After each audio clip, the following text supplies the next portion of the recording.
sebelum kita terjun langsung ke pembahasan mengenai apa-apa saja yang perlu diperhatikan terkait dengan emiten CPO ini, mungkin kita bahas yang besaran dulu ya. Eh, Saat ini kan kondisi IHSG dalam 2 hari terakhir ini kan ada peningkatan ya.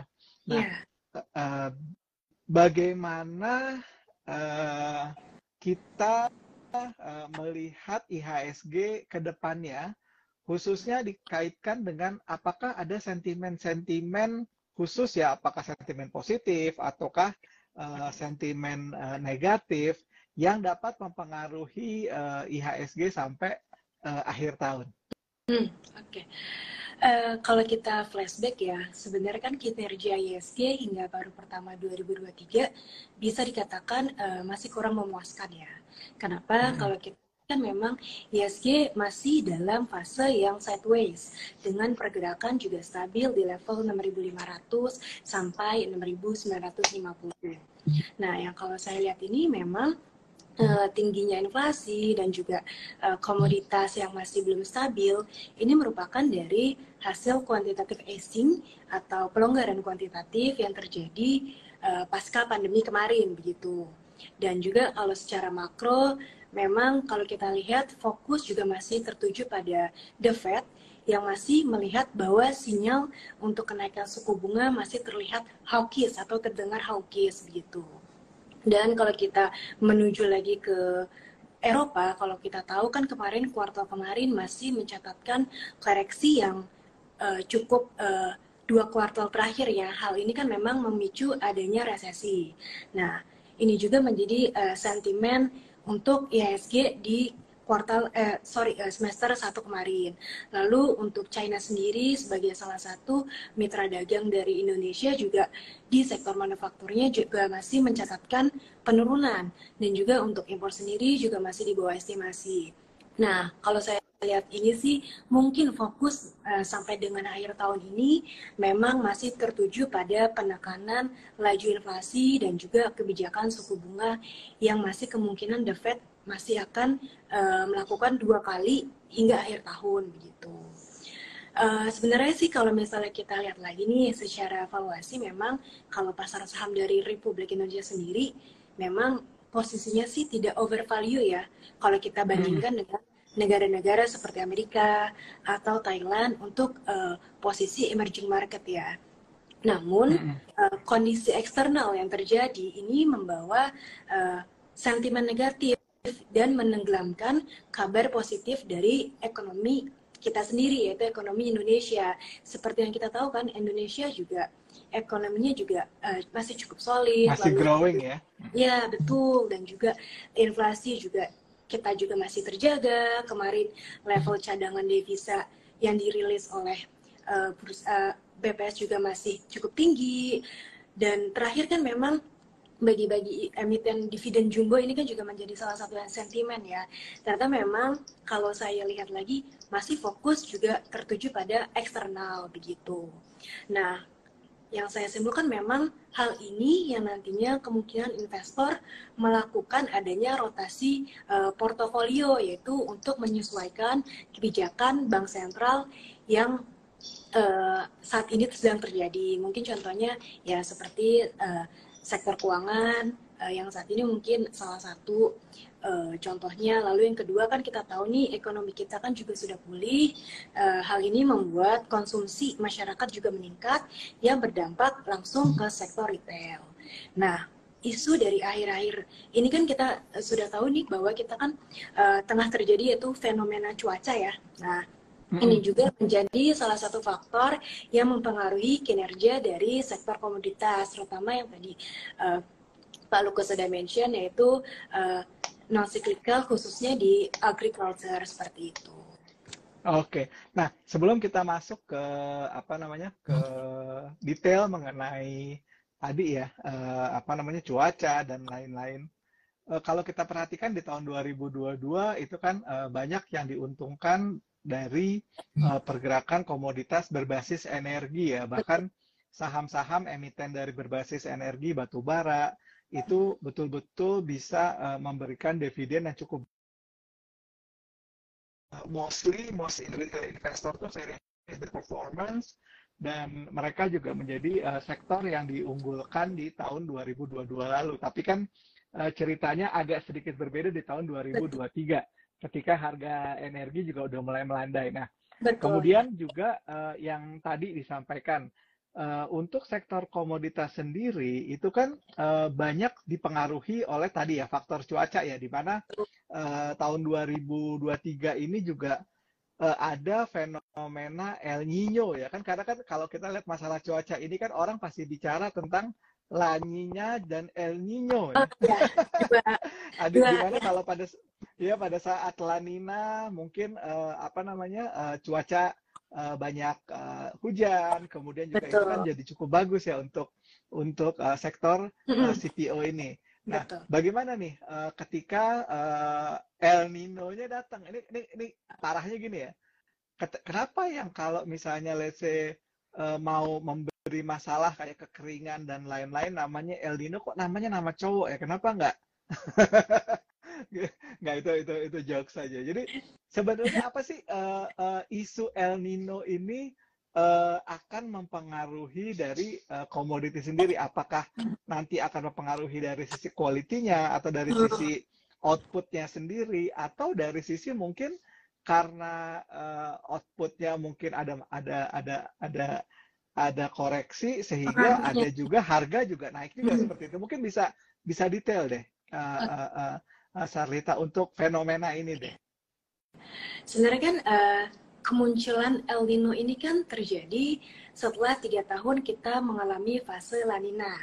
Ya kalau Hmm. misalnya kita bilang sih El Nino ini musim kering, La Nina ini musim hujan. Nah sebenarnya ini El Nino ini yang sudah banyak isu bicarakan memang sudah terjadi mulai Mei kemarin, yaitu mulai bulan Hmm. lalu. Nah dan kemungkinan memang probabilitanya akan lebih besar lagi terjadi pada September dan Oktober 2023. Nah, Hmm. sebenarnya jadi concern saat ini seberapa signifikannya sih pengaruh terhadap kinerja emiten yang ada di IHSG gitu ya. Hmm.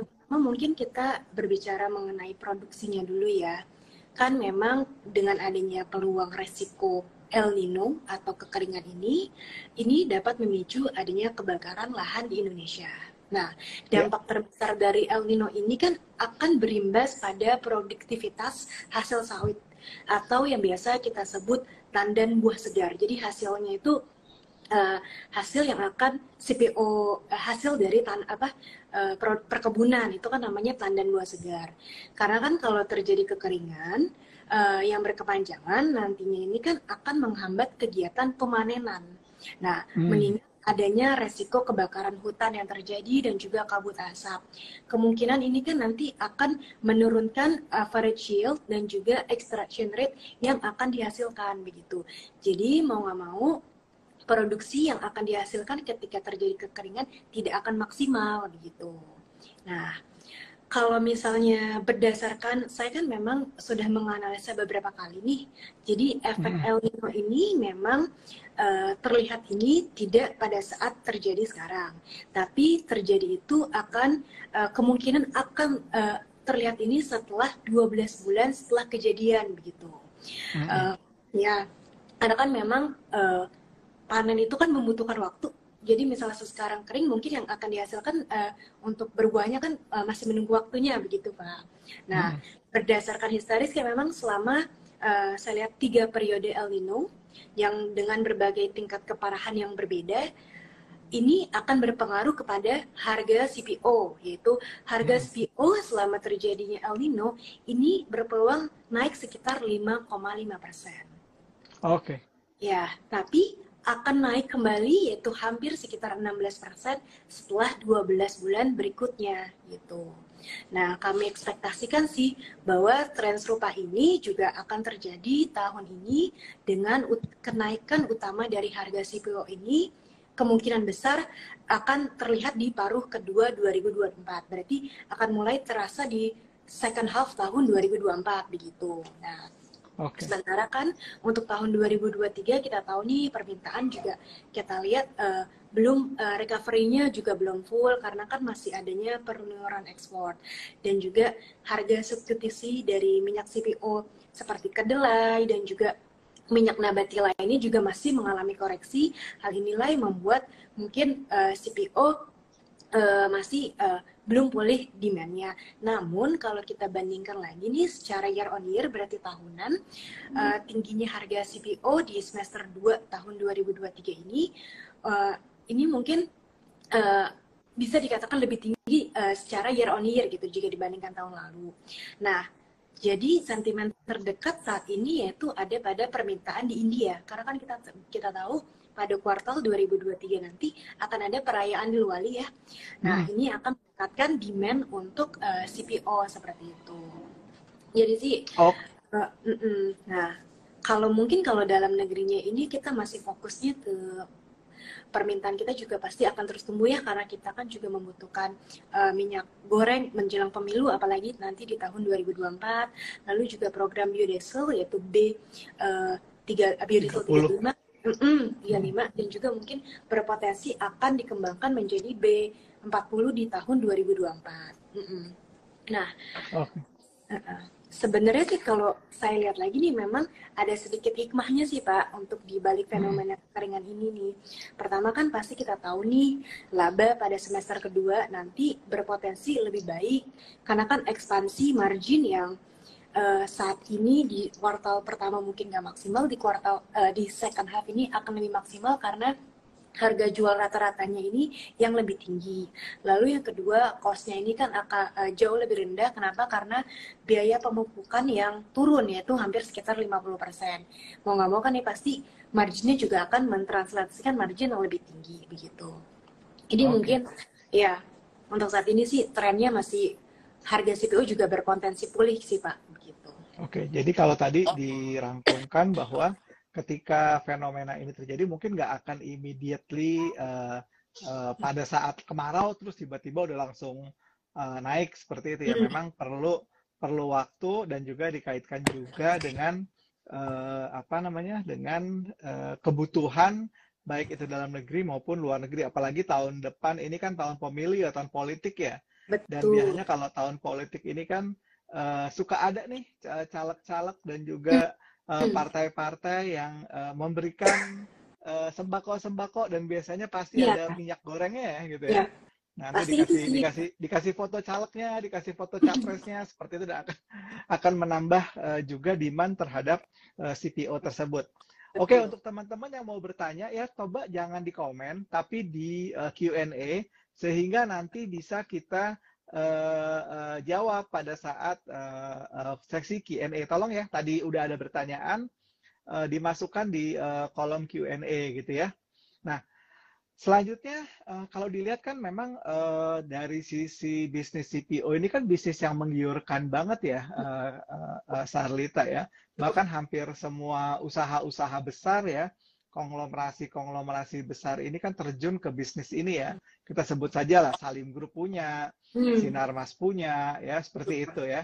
Nah, kalau dari sisi Astra juga punya, bahkan yang top tiernya sendiri kan ini kebanyakan adalah perusahaan-perusahaan milik konglomerasi besar Indonesia ya. Nah, kalau diperhatikan sebenarnya sektor atau saham-saham CPO ini kan termasuk sektor yang apa ya kalau boleh dibilang tertentu saja yang tertarik untuk bertransaksi trading atau investasi di saham-saham ini.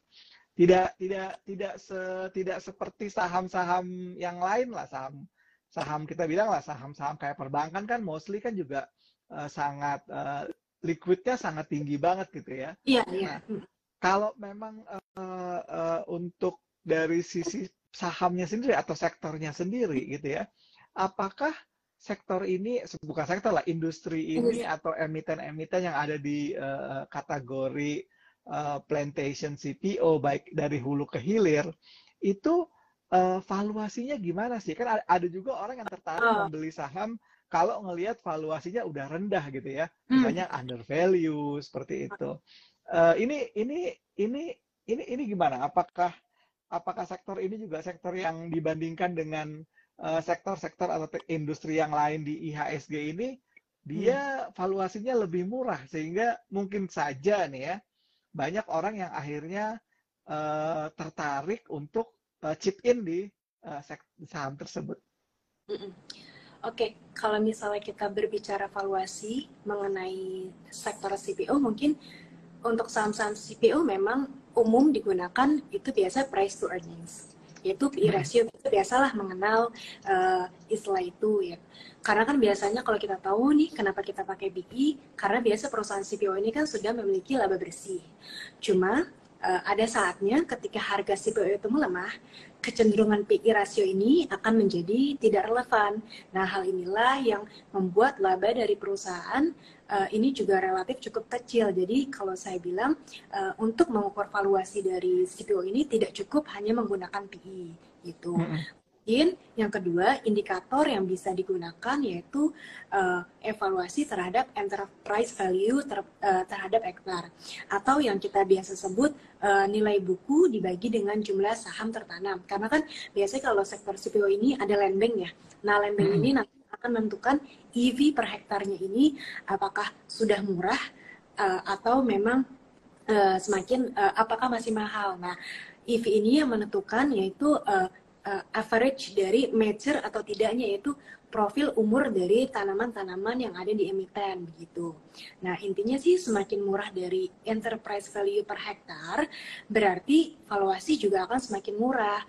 Jadi, namun kalau dibandingkan perusahaannya sih kita harus menggunakan perusahaan yang apple to apple. Jadi nggak bisa kalau misalnya kita menggunakan EV per EBITDA dengan market cap yang tinggi dibandingkan dengan market cap yang dengan bukan tier 1, itu kan masih jadi tidak relevan gitu. Jadi memang jadi kemungkinan memang intinya kan setiap perusahaan ini kan memiliki cycle tanaman yang berbeda. Jadi kita bisa sesuaikan dengan average umurnya dia. Nah, kalau secara sensitivitas, beberapa saya juga sudah mencoba research, memang salah satu emiten yang berpotensi mengalami kenaikan laba tertinggi yaitu kan AALI ya. Karena kan pertama AALI sendiri juga emiten CPO dengan neraca keuangan yang solid, yaitu cukup besar, dan juga area perkebunan yang kita lihat juga cukup luas, yaitu hampir 285.000 hektar. Jika dibandingkan dengan LSIP yang hanya 116.000 atau SGA Ergo yang di bawahnya dan juga SSMS, AALI memang lebih unggul. Namun yang menjadi concern utama untuk AALI yaitu saat ini profil usia dari tanaman AALI ini yang sudah mature. Nah, kenapa kalau mature menjadi concern? Berarti kan produktivitasnya kan sudah tidak maksimal lagi.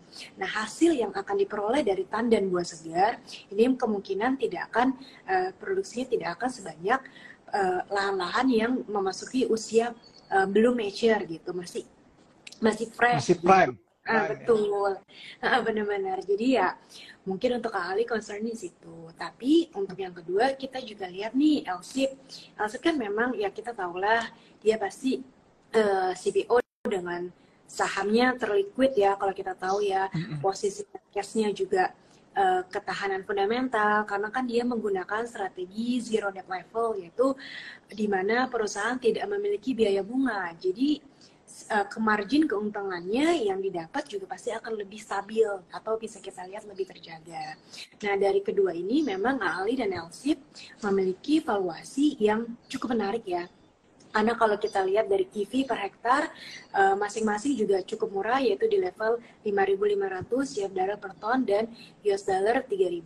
Numan yang jadi concern saat ini yaitu PE-nya juga PE untuk AALI dan LSIP ini sudah di atas dari rata-rata industri. Untuk AALI sendiri juga sudah di level 13 sampai 14 kali dan LSIP juga di level 10,3 atau sama dengan peers-nya.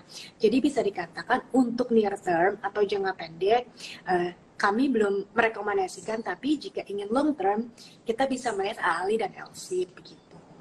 Oke, nih buat teman-teman nih. Jadi kalau tadi disampaikan oleh oleh Sarlita bahwa kalau untuk tier 1 itu kan ada AALI, LSIP, SGRO, sama satu lagi apa? SMP ya.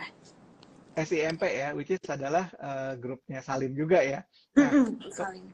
Oke. Nah, tadi metodenya juga nggak melulu hanya kayak seperti PE ya, tapi juga ada enterprise value per luasan lahan gitu ya, per Iya, hektar betul. gitu ya. Jadi memang hal ini perlu teman-teman perhatikan lagi ketika nanti melakukan evaluasi terhadap saham-saham berbasis CPO, karena ya beda industri mungkin ada justifikasi lain yang membuat bagaimana cara kita untuk melihat bisnis tersebut tidak seperti bisnis-bisnis yang lain. Mungkin kalau retail itu caranya mungkin ada yang menggunakan sales same store gitu Betul. kan, seperti itu. Nah, SSG ya. betul kan. Nah, kalau misalkan kalau misalkan untuk yang tech company juga kan nggak mungkin sama juga gitu, dalam arti nggak mungkin berdasarkan PBV only, atau mungkin nggak akan mungkin berdasarkan aset, karena kan asetnya mereka juga kebanyakan juga yang sifatnya adalah kayak apa goodwill gitu ya, kan Betul, itu kan betul. juga nggak ini, makanya pakai ada yang GMV lah, gross merchandise value lah, ABC. Betul. Nah, kalau di CPO tadi disampaikan juga perlu memperhatikan EV per hektarnya berapa gitu ya, dan terlihat bahwa valuasi dari Ali dan LSIP ini untuk yang tier 1 itu masih cukup menarik gitu ya, walaupun secara PE dibandingkan dengan peers-nya udah agak lebih tinggi. Nah, sekarang kalau kita bicara tentang saham-saham CPO tier 2 ya, karena kan juga tadi ya, mungkin yang tier 1 kalau lihat di harga Ali kan, aduh, kantongnya investor retail kan agak berat tuh kalau misalnya membeli saham Ali yang hari ini diperdagangkan, saya coba cek harganya dulu, di kisaran, saya buka RTI dulu Iya. sebentar.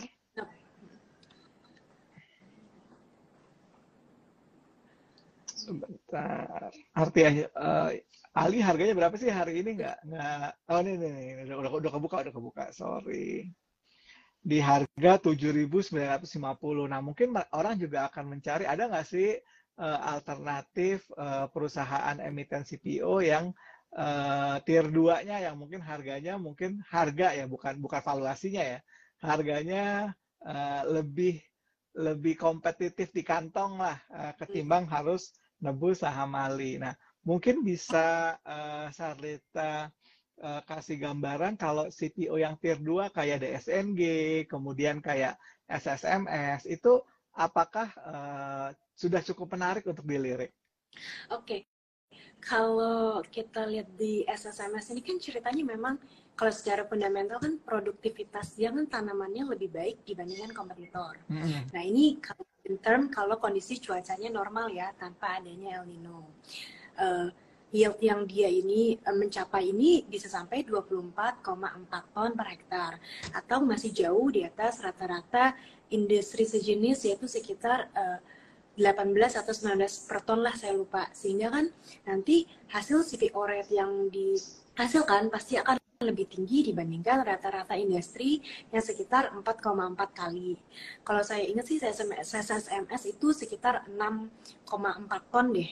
Jadi kalau misalnya kita lihat juga sih untuk fundamentalnya memang SSMS ini juga sudah mulai ada integrasi dengan perusahaan terafiliasi ya. Jadi bisa menambah adanya likuiditas. Nah, untuk saat ini saya lihat lagi SSMS ini untuk PI-nya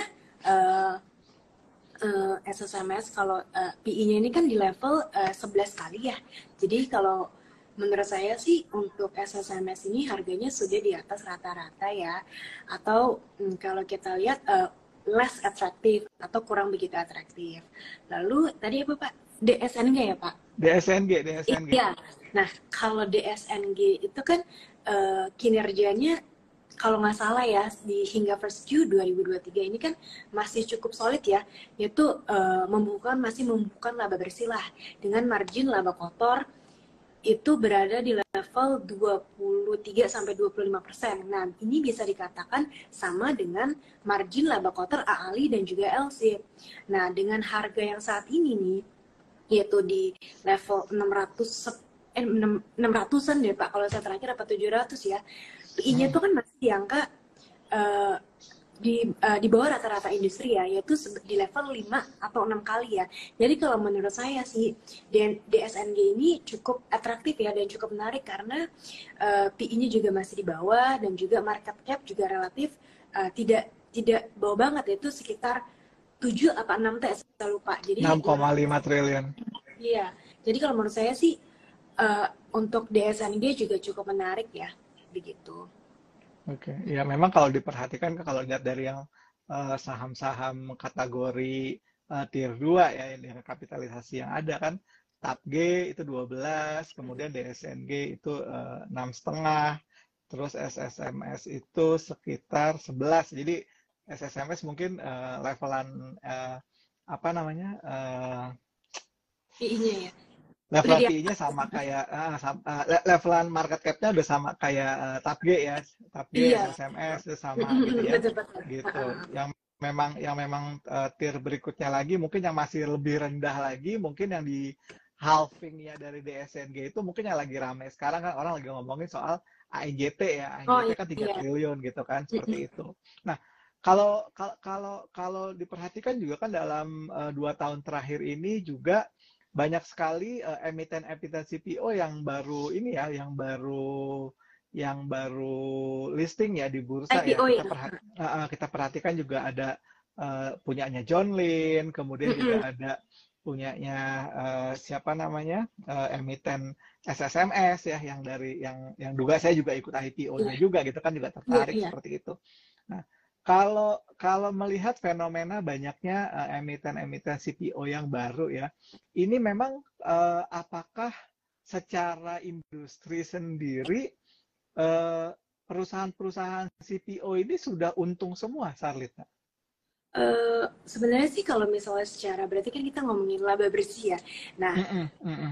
mungkin ada beberapa emiten emiten yang stabil dengan keuangannya, yaitu seperti kalau tim pertama seperti AALI dan juga LSIP ini kan memang sudah cukup stabil ya karena kan dia terus mencatatkan laba bersih. Dan lalu yang kedua tadi yang saya sudah infokan bahwa DSNG juga masih membukukan laba bersih. Mungkin yang saat ini kita tahu bahwa mungkin terakhir BWPT kali ya, dia Mm-mm. baru melakukan turnaround story, yaitu dari rugi bersih hingga first Q kemarin itu mencatatkan laba bersih ya Pak.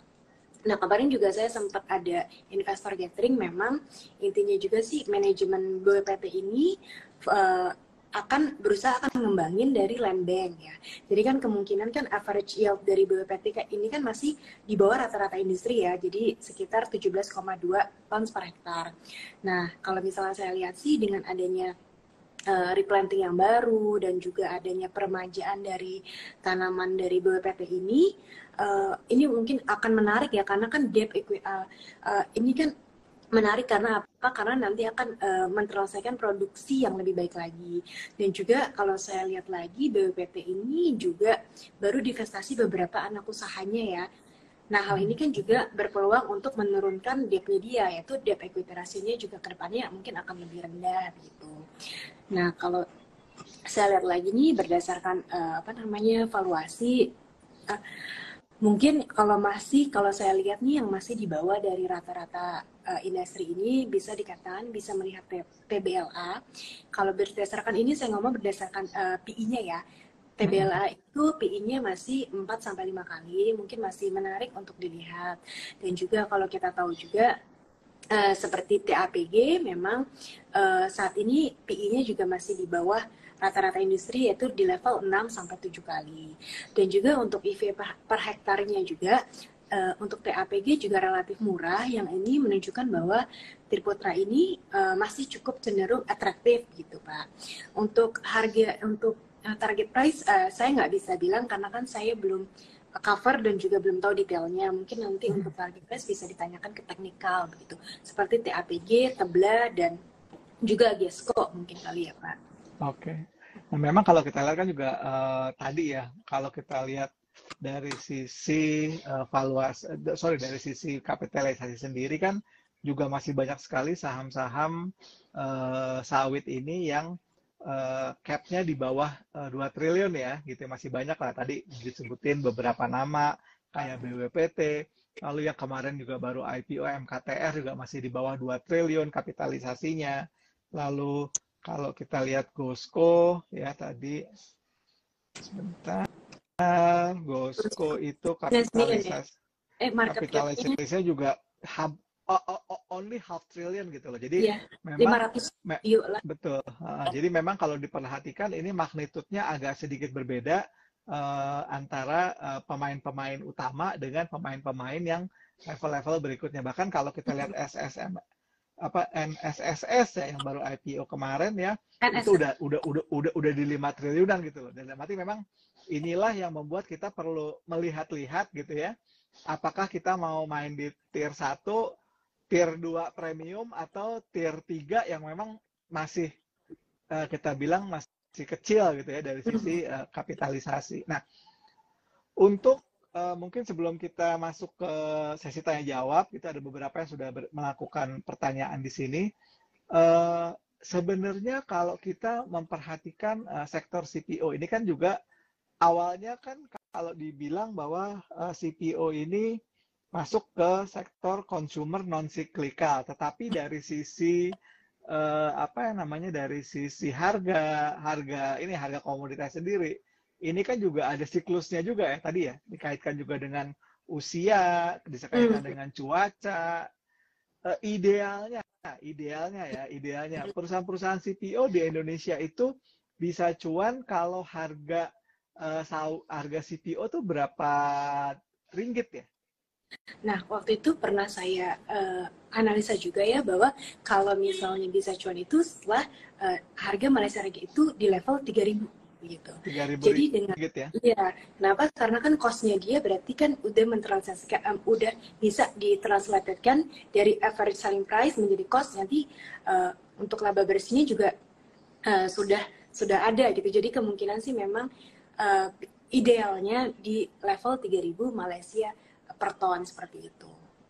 Oke.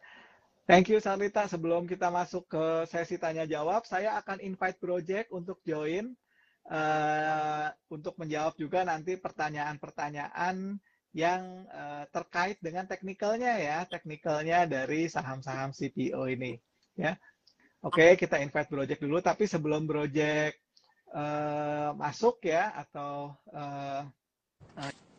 join ke kita, nah ini ada beberapa pertanyaan nih dari Aquila ya, di LQQ1 emiten CPO turun cukup dalam, itu karena faktor apa ya Kak, kata gitu.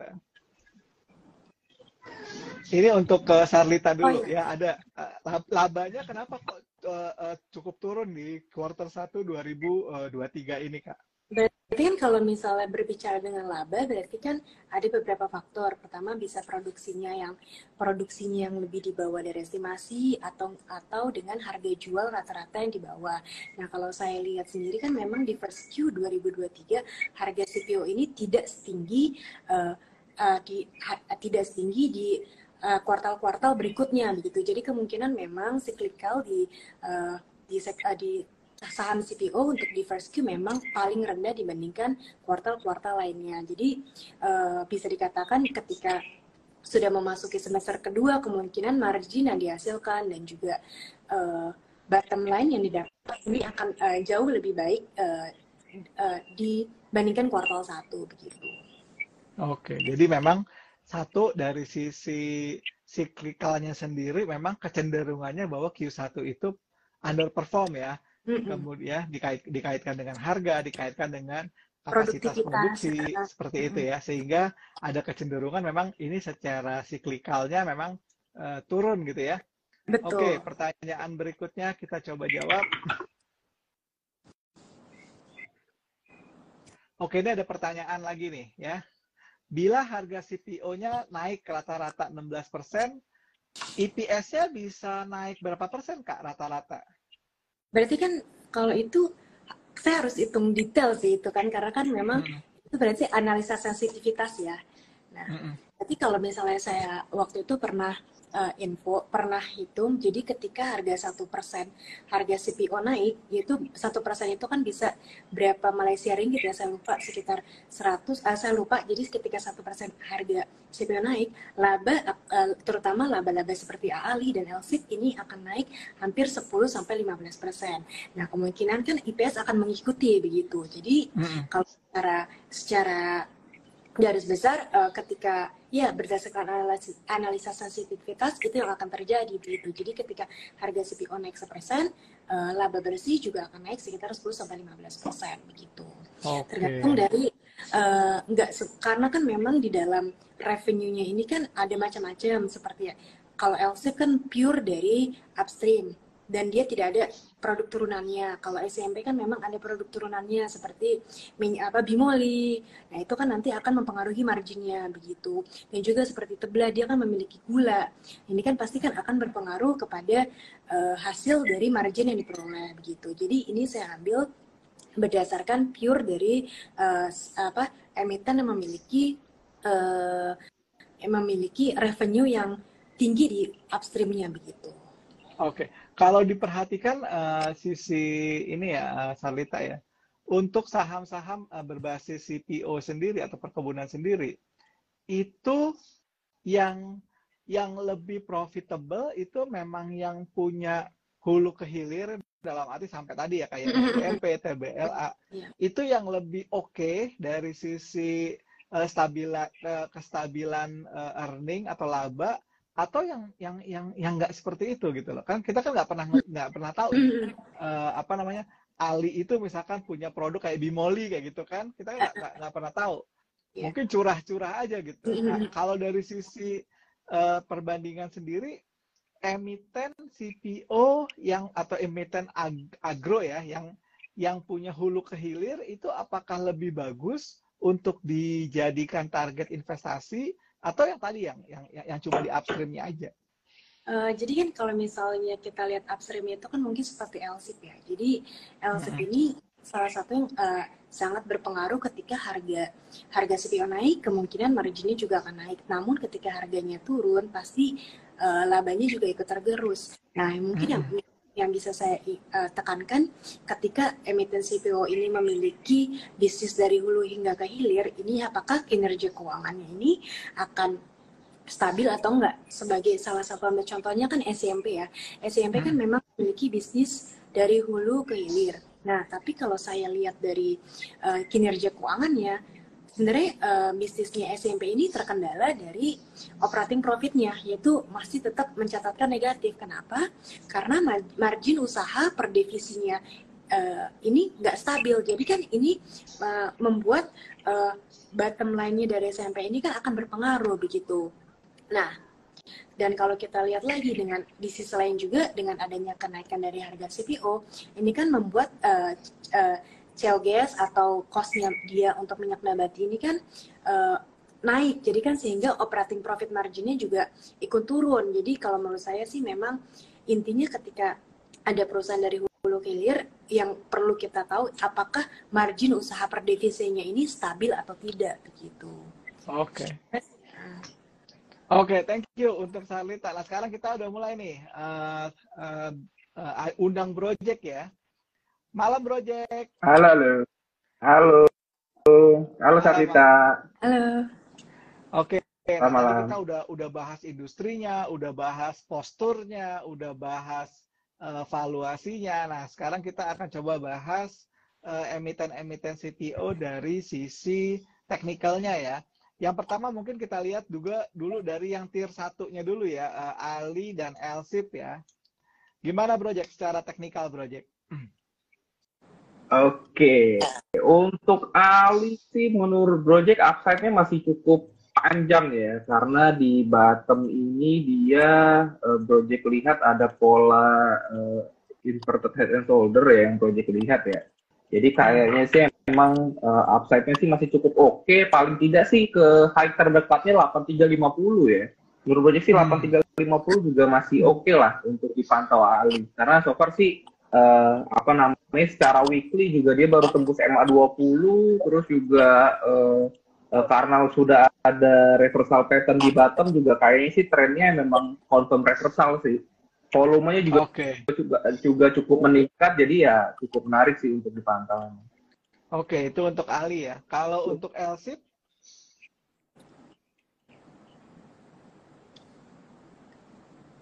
lebih bagus lagi ya, karena memang minggu-minggu ini volumenya juga melonjak tinggi ya, di weekly-nya juga dia sudah close di atas upper band. Cuman memang kondisinya hari ini dia habis kepentok resisten di 11.20, tapi kalaupun itu di break harusnya masih bisa lanjut paling tidak kayak sampai 1.200 ya. Jadi upside-nya juga masih cukup oke sih.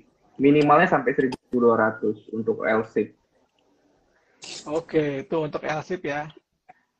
Sekarang untuk saham yang lagi rame nih Bro Jack ya, saham yang lagi rame katanya LKH masuk ke saham ini gitu ya, ANJT ya. Dan kalau kita lihat sih kalau lihat dari ANJT mungkin Pak LKH nih masuk ke ANJT setelah kan mungkin dia masuk BNGA ya, dimana kalau diperhatikan BNGA ini dulu dimiliki oleh keluarga Tahia ya, dan ANJT juga ternyata dimiliki oleh keluarga Tahia. Nah mungkin ini apa ya, habis beli BNGA terus beli apa namanya, beli udahlah cari juga kelapa AEJT. sawit gitu ya. Nah gimana gimana gimana dengan ANJT ya? Ini lagi hot nih ANJT nih, setelah GJTL-nya ambruk, orang ngeliatin ANJT, ntar ANJT-nya rame lagi, ANJT-nya ambruk lagi nih. Oke, untuk ANJT kalau untuk saat ini sih kayaknya sudah cukup mahal ya, sudah cukup ketinggian karena kan kemarin dia sempat double bottom, neckline 820, targetnya 1015, dan hari ini dia sudah mencapai high-nya di 1025. Kayak Oke, saran jadi sih kalau mungkin dari nunggu sisi koreksi teknikal paling tidak sampai nggak cukup. 800 sampai 900-an. Oke, Iya benar. jadi potensi upside-nya udah mulai terbatas, apalagi hari ini juga diperhatikan dia sudah apa ya, Bentuk shadow atas udah bentuk panjang. shadow atas juga lumayan panjang. Jadi untuk Iya. teman-teman juga udah, karena biasanya gini teman-teman ya, ketika beritanya udah muncul gitu ya, misalnya oh LKH punya saham ini punya saham ini, ada potensi saham itu terkoreksi dulu ya, karena kan ada apa ya, ada yang memanfaatkan yang disebut sebagai sell on news ya. Jadi tolong Benar. untuk yang masih pegang-pegang ANJT mungkin atau pegang dari bawah gitu ya, ini juga udah bisa mulai pikir-pikir untuk take profit dulu, karena even value investor sendiri seperti Pak LKH juga pasti ada saatnya dia juga akan realisasikan profitnya gitu ya. Kan kabar hari ini juga dia exit dari GJTL gitu ya, beberapa lembar saham ya, lembarnya nggak kayak kita lah, kalau itu kan 1.000 lembar 10 lot ya, mungkin dia jutaan lembar gitu ya, sehingga mungkin sahamnya hari ini pun agak turun ya. Ini juga perlu berhati-hati teman-teman ya, kalau beritanya udah muncul biasanya potensinya juga akan ada koreksi. Gimana dengan NSSS, J? Ini saham yang juga nggak ada kendor-kendornya nih sejak sebulan terakhir nih ya. Nah, untuk NSSS so far sih kalau dilihat sih pergerakannya sudah mulai terbatas ya, sudah mulai ada doji-doji, cuman memang yang gue lihat sih volumenya juga nggak terlalu dominan banget ya, jadi kayaknya sih emang belum terlalu distribusi, cuman memang upside-nya udah pendek ya, 230 paling mentok sih menurut gue, karena proyeksi 261-nya ada di sana, jadi paling tidak sih di 230 bisa take profit ya. 230 bisa support terdekat sih di 200 ya, angka psikologisnya 200. 1:1 lah kurang lebih resikonya. Hampir 1:1. Oke. Dan kalau kita perhatikan juga kemarin Bibo sempat sharing mengenai trading plan-nya saham NSSS ya. Saham NSSS menurut IF ya, menurut sama sekuritas itu juga masih rekomendasi buy waktu itu ya, dengan target harga ke 228 dan dengan cut loss di 200. Jadi untuk yang punya NSSS ya, siap-siap di 228 itu jadi target profit Nah, dan target cut loss di 200 ya. Nah, selanjutnya saham TAPG, ini juga saham TAPG juga minggu lalu lo juga sempat call ya untuk beli ya saham ini. Ini gimana aja kalau untuk TAPG secara teknikal aja? iya. Kalau kalau TAPJ ini sebenarnya upside-nya itu juga agak pendek ya. Untuk jangka pendek sih sebenarnya agak potensi koreksi ya. Cuman paling tidak sih upside pendeknya sampai 650 dengan batasan resiko 605 ya. Kayaknya sih harus koreksi dulu minimal sampai 605. Cuman koreksinya sih belum terlalu dominan ya. Jadi masih ada harapan lanjut ke 650. Ya tipis-tipis lah.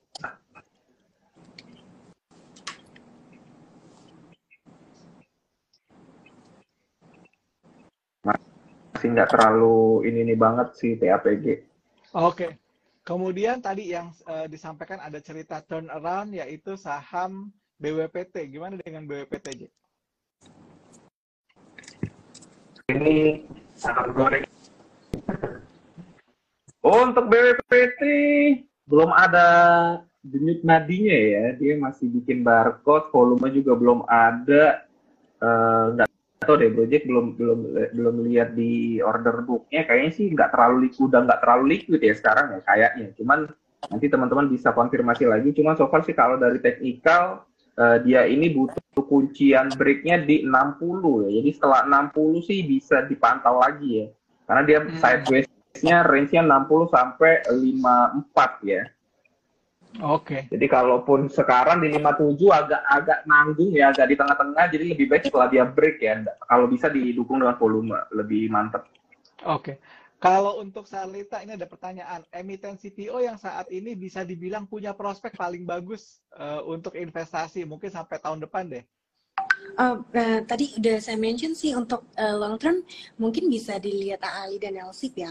Dan juga kalau misalnya untuk tier keduanya bisa kita lihat DSNB juga masih oke dengan fundamental yang ya cukup bisa dibilang recovery. Oke.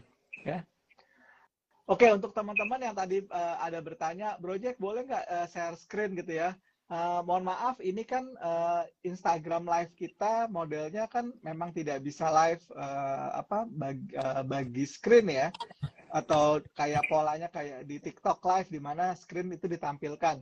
Jadi mungkin nanti teman-teman kalau ada pertanyaan-pertanyaan yang meng-require teman-teman untuk melihat visual atau melihat visual itu bisa ikut aja untuk follow juga TikTok kita, TikTok Sahamologi.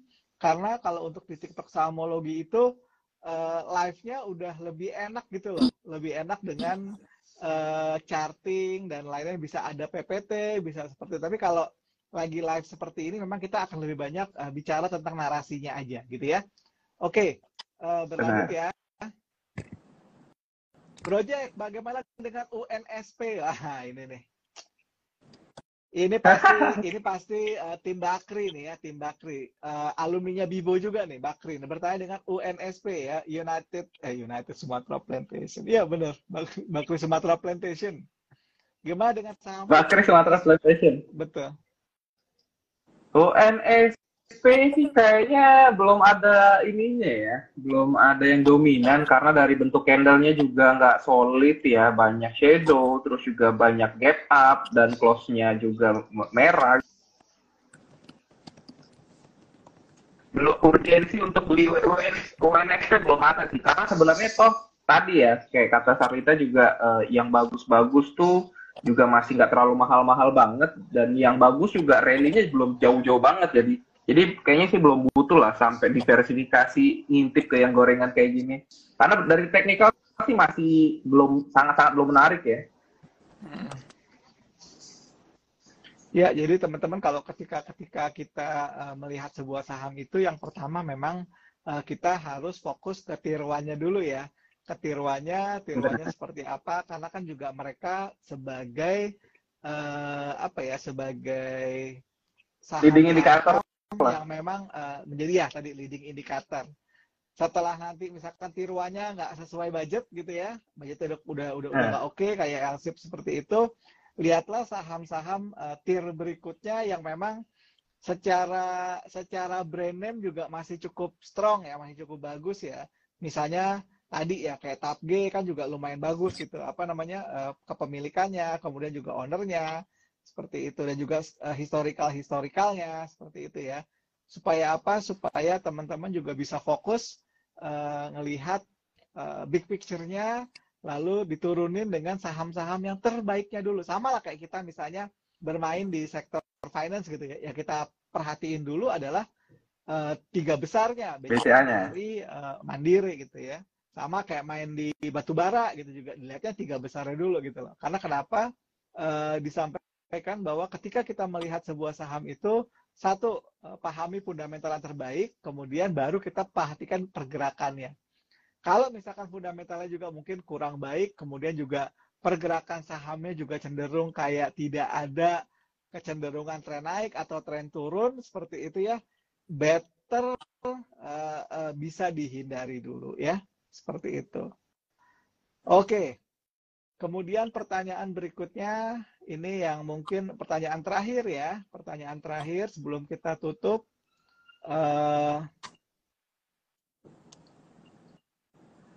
Kalau TBLA, Kak Sarlita, dari sisi kualitas plantation, yield, ini gimana Kak? Apakah ada datanya atau sudah ada research-nya Kak?